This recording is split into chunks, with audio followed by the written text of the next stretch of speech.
Hello guys, সবাই কেমন আছেন? আশা করি ভালো আছেন। আমি আলহামদুলিল্লাহ ভালো আছি। তো আমি এখন আছি মহাদান ইউনিয়নের মহাদান গ্রামে। এখানে এই চল্লিশে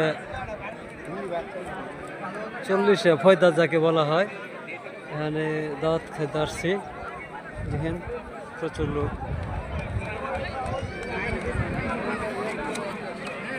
দেখেন সবাই।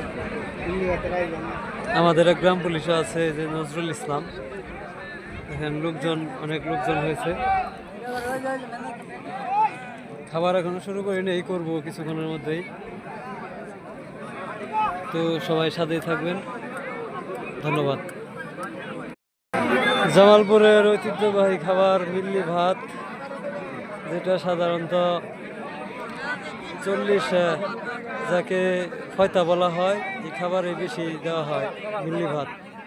জামালপুরের ঐতিহ্যবাহী খাবার মিল্লি ভাত।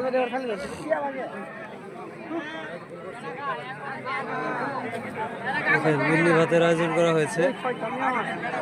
যারা যারা খাবেন চলে আসেন তাড়াতাড়ি। মহাদান ইউনিয়ন, মহাদান গ্রাম।